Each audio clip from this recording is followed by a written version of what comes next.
What's going on? We are here with David Lemelman. What's going on, David, for Reflection Friday? Hey, Brad, thanks for having me. Man, it's awesome. I think about my longest real estate investing relationships, and you're up there. Yep, When we meet, like, what how has it been? 12 years ago, 12, almost 13 something like that. years. Bought my Yeah. first four property sight unseen from Kalen and Company. That was my 28,000 bucks on eBay you got four properties for 28 grand. from you. Oh man, that's too cheap. That's Well, that awesome, was man. the That was market at that point. So, that was my first, data's back. Yeah, my very first company. I had my daughter Kaylin, and I didn't know what to name a company. I've never owned a business before, so I named it Kaylin in Company with a K. Like probably the dumbest name, real estate name in the history. It's all good though. It's all good. Thanks for being here, man. This is Reflection Friday. So basically, we just ask guys that are investing in Indianapolis or really investing anywhere just two awesome questions. And so the first question I want to ask you, take yourself back before real estate investing, before you bought that four property package off of eBay from Cannon and Company. What what were you doing before that?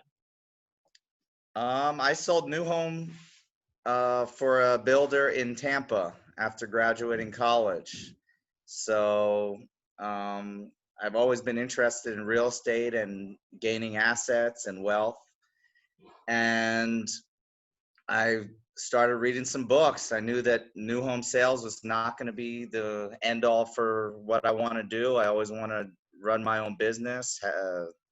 Not good at taking orders from other people. I like to do what I want to do. So I started reading books, trying to find out. There wasn't a lot of information online about real estate investing, but I went to the library, got a bunch of books, and started reading and started trying to figure out what the best course of action was to do, and then just went try to get as much information as I could Yeah. and made some What? mistakes along the way.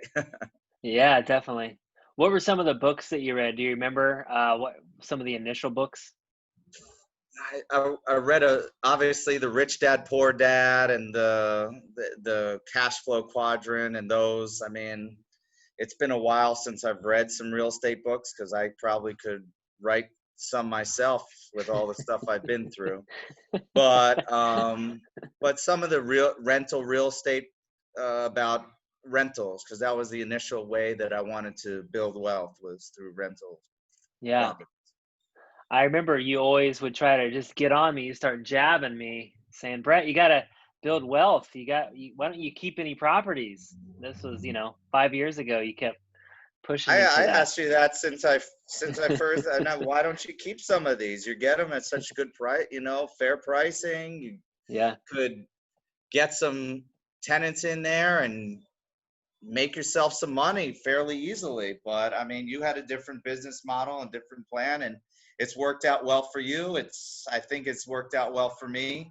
So I mean, everybody has their own method of investing and investment, and sometimes things change as well. Sometimes you switch from wholesaling to becoming a landlord, to flipping, to going back to wholesaling. You never. I mean, it could also depend on what the market's doing and whatnot as well. So Yeah, definitely. So now I know that you started flipping properties. You were rehabbing them, fixing them up. You've done some deals in Fountain Square. I think one of your deals has even been on TV.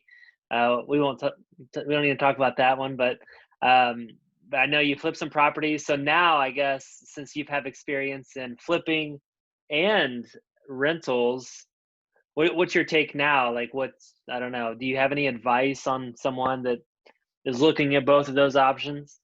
it just depends on what your long-term goals are. And obviously with uh, rental properties, it's a long game. You hold on. You get the most important thing is obviously to make sure you put a good property out there and then find a great tenant. Not an okay tenant, definitely not a bad tenant, but you vet your tenant, make sure that they're people that hopefully will stay for quite a while, because it gets expensive and costly, and see a lot of people get burned out on tenants because they get bad property management company or bad Hmm. tenants in there. But Yeah, and then if you want to get some quick cash, and if the market's really hot like it is currently, flipping is also a good opportunity for people to get in, get out, get your money quick, and move on to the next one. And then yeah, obviously there's also the option of not doing one or the other, but doing both, and keeping uh, allowing yourself to have some cash flow from rental properties and tenants giving you money every month, and then you do a flip here and there to get the capital to do more rental properties to get more cash flow every month. So I mean, there's no one size fits all for anybody really. yeah, So I mean, for me right now, I keep a bunch of rentals, but also you get an influx of money when you flip a property and sell. So yeah. Well, I think you're definitely right. I mean, I think that we all, as real estate investors, there will come a day in your career that you will say, "Hey, man, I wish I would have had some more passive income, some more cash flow coming in," because you don't want to work as hard, or you don't want to flip a property every single month, and there will come a day. So I definitely agree with you on both of those. But the next question, I know we're kind of going away from the questions here, but the next question I want to ask you is I always like to ask people how real estate has changed their life. So sometimes, it's hard to think about like where you were at, especially since you've been doing real estate investing for so long. I sometimes, maybe somebody else looking at the outside in, I picture, like, if you have a niece that you don't see all the time, and then you see them every couple years, and they get bigger, right? And they just change. But if you can kind of think about, like, where you were at, and then throughout the last decade plus, how has real estate changed your life investing? real estate has allowed me to live the life that I've always wanted to live. I always wanted to be like my father, who was at home with us at least 3 days a week and could go to my games, could coach my sports, could just be a hands-on father. And that's been obviously the number one thing. Is I'm my own boss. I can do whatever I want. My office is in my Craftmatic adjustable bed, so I do a lot of my work from my bed, from my bedroom.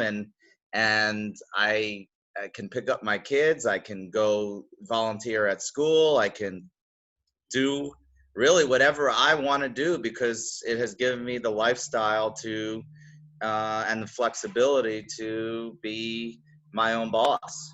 And that's really the best thing that you can have, because I've been there and did the corporate America thing for a little while and realized this was not the the path that I wanted to go. I mean, I'm sure I would have been fairly successful in corporate America, whether I did sales or management or something like that.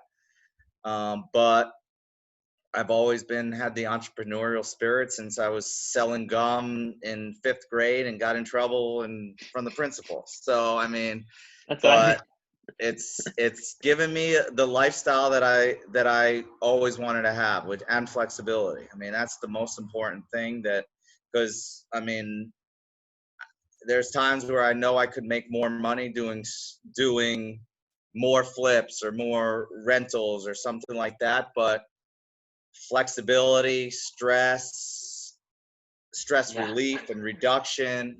I mean, some of that stuff is way more important than the extra dollar that you can yeah, get from doing something else sometimes. And there's always the feeling of thinking that, oh, am I missing out on doing something else? No, you're excited and happy with what you have, and be grateful for what has been given and what you have worked for. And that's how that's the best thing that I can bestow on anybody who's looking to invest in real estate. I mean, Yeah. it's an amazing feeling getting that rental check every month, and when you're first starting out and knowing, hey, all this work I did on that property to fix it up, to make it nice, and now I have residual income for however long I want. I mean, my first rental property I bought still has the same tenant in there for 17 years. So, I mean, Wow. Was that one of my no, kids? it's one in Florida, Oh. in Clearwater. But I mean, there's been some. I have one on Oxford that I have. The tenant's been there for 7 years, 8 years. I Wow. mean, hasn't always been pretty, but we get our money almost every month on time. So, That's good. We'll take it. We'll take it. Yeah, yep, no, man. I exactly.